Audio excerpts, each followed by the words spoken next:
बिस्मिल्लाहिर्रहमानिर्रहीम। अस्सलाम वालेकुम स्टूडेंट्स। आज हमारी वीक नंबर 5 और वीक नंबर 5 में हमारे पास जो लैब नंबर है वो भी 5 है। हमारे पास एक केस स्टडी है जिसमें आपके पास एक graphical user interface based application given है। हमने आज इसको डिज़ाइन करना है और इसकी इवेंट्स को हैंडल करना है। बेसिकली ये करती क्या है कि फैसिलिटेट करती है किसी यूज़र को कि वो अपने आप को रजिस्टर करवा सके।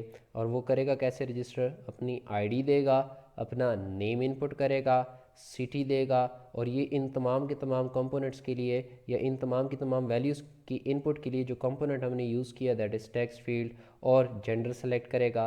अब जेंडर कैसे सेलेक्ट करेगा? By using combo box. और जैसे ही सेव के बटन के ऊपर क्लिक करेगा तो जो इन्फॉर्मेशन उसने यहाँ पे प्रोवाइड की होंगी वो सारी की सारी इन्फॉर्मेशन आपके पास डेटाबेस में सेव हो जाएंगी।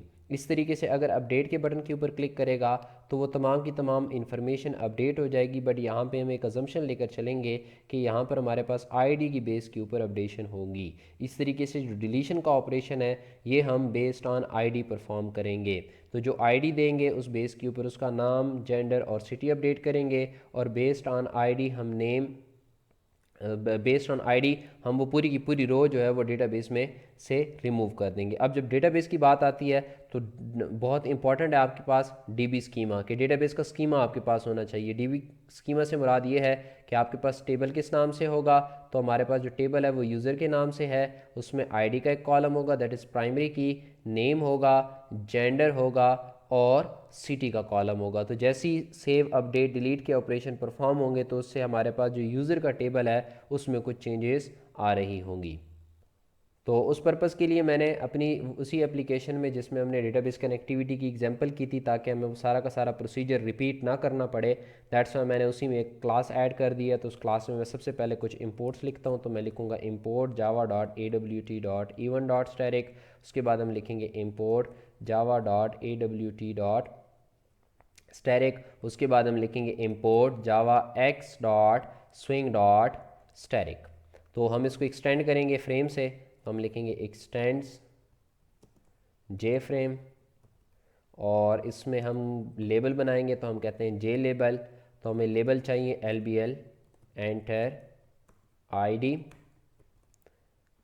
LBL एंटर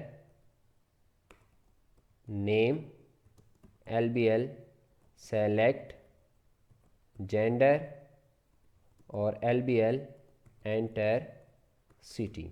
इस तरीके से हमें टेक्स्ट फील्ड चाहिए तो हम लिखते हैं J text field that is TXT ID, TXT name और TXT सिटी। इस तरीके से हमें एक जे कम्बो बॉक्स चाहिए तो हम लिखेंगे जे कम्बो बॉक्स।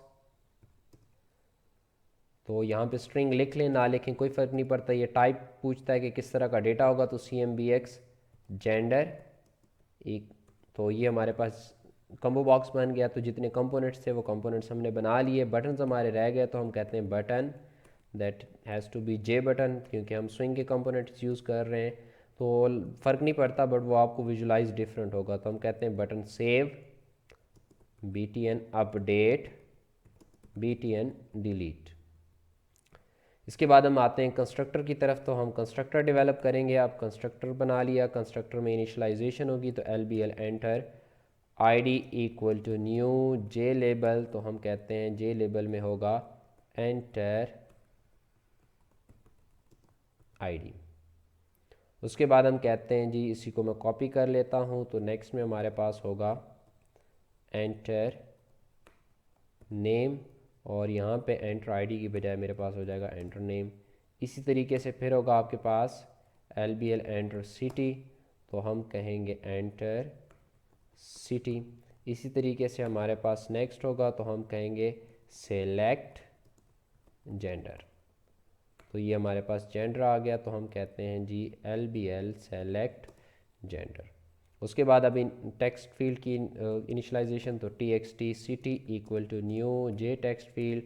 तो हम कहते हैं इसकी विड्थ 15। तो इस तरीके से इसी को कॉपी करते हैं और यहाँ पर हम कहते हैं TXT ID, और यहाँ पर हो जाएगा TXT नेम। उसके बाद कम्बो बॉक्स की बात करते हैं। तो CMBX gender equal to new J combo box. तो कम्बो बॉक्स की इनिशियलाइजेशन करते हैं। अब कम्बो बॉक्स में वैल्यूज़ होंगी तो हम लिखेंगे CMBX gender dot add item. हमने कहा था एक जो पर्टिकुलर एलिमेंट होता है हम उसको आइटम कहते हैं, तो हम कहते हैं मेल एक आइटम हो सकता है, और इसी तरीके से एक होगा हमारे पास फ़ीमेल। तो हमारे पास ये कंप्लीट हो गया तकरीबन जो इनिशियलाइजेशन है। बटन्स हमारे रह गए हैं तो बटन्स की हम इनिशियलाइजेशन करेंगे। BTN सेव, तो हम कहते हैं BTN save equal to new J button that is save. इस तरीके से BTN अपडेट, तो हम कहते हैं equal to new J button, और इसमें हमारे पास होगा अपडेट। इस तरीके से BTN डिलीट, तो हमारे पास होगा new J button that is delete.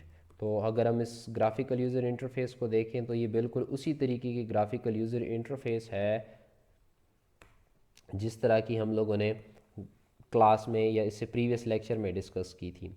तो इसमें हम बिल्कुल सेम इन सारों की विड्थ जो है वो 2 होगी, क्योंकि नीचे 3 बटन्स आ रहे हैं। तो ये टेक्स्ट फील्ड, इस टेक्स्ट फील्ड, इस कम्बो बॉक्स और इसकी विड्थ जो है वो डबल होगी as compare to these buttons. तो इसको माइंड में रखते हैं, हम इसको ग्रिड बैग लेआउट के थ्रू अब डिज़ाइन करने की तरफ आते हैं। तो हमें यहाँ पे ग्रिड बैग लेआउट बनाना पड़ेगा। तो हम कहेंगे ग्रिड बैग लेआउट, तो grid bag layout GBL equal to new grid bag layout. तो ग्रिड बैग लेआउट हो गया। उसके बाद हम कहते हैं कंटेनर, तो container equal to this dot get content pen.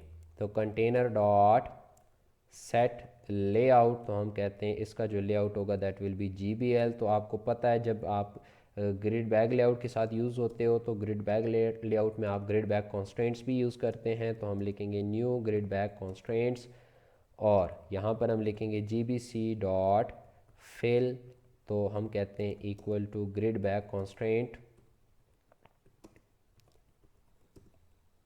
Dot both.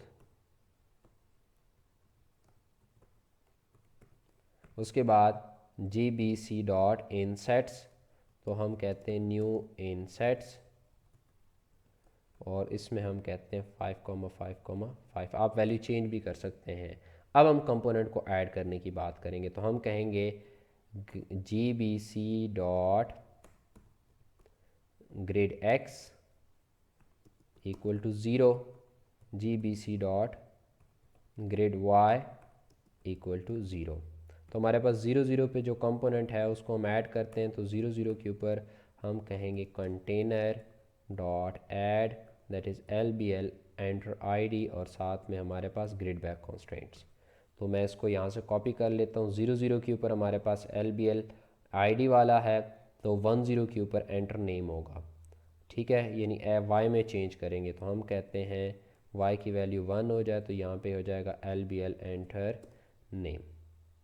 उसके बाद हमारे पास क्या है, नेक्स्ट में हमारे पास है जी ये row number 0, row number 1 and row number 2। 2 0 पे जेंडर पड़ा हुआ है, तो हम कहते हैं जी आ जाओ जी Y में 2 कर लो, और यहाँ पर हम कहते हैं जी LBL सेलेक्ट जेंडर।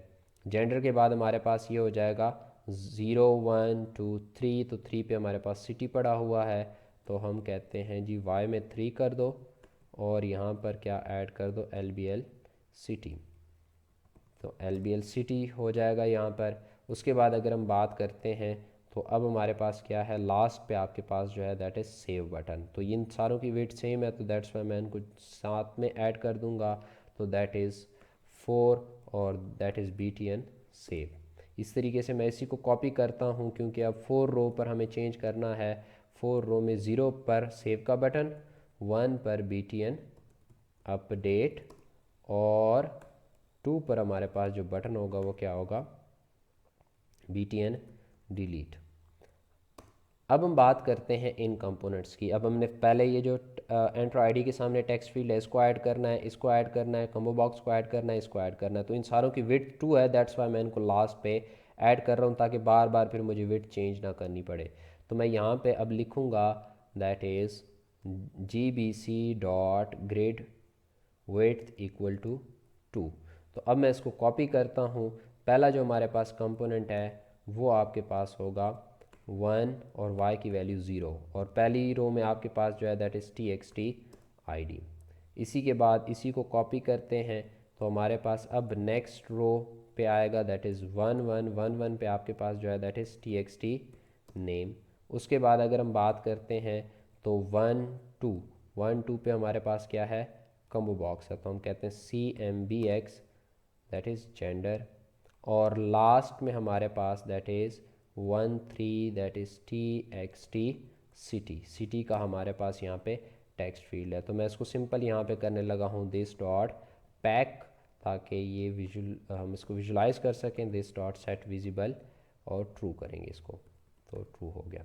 अब मेन में आते हैं, तो मेन में मैं इसका ऑब्जेक्ट बना लेता हूँ न्यू साइन अप फ्रेम। तो sign up frame right click किया। अब हम इसको ज़रा एग्जीक्यूट कर लेते हैं ताकि हम इसकी आउटपुट देख सकें। तो आउटपुट के केस में हमारे पास जो ग्राफिकल यूज़र इंटरफेस है बिल्कुल वैसे ही बन गया है जैसे हम रिक्वायर्ड कर रहे थे। अब हम क्या करेंगे, अब हम इनके बटन के इवेंट्स को हैंडल करेंगे, और जैसे ही सेव के बटन के ऊपर क्लिक होगा तो हमारे पास डेटाबेस में डेटा सेव हो जाएगा। अपडेट के बटन पे क्लिक करेंगे तो डेटाबेस में डेटा अपडेट हो जाएगा, और डिलीट के बटन पे क्लिक करेंगे तो डेटाबेस में डेटा डिलीट हो जाएगा।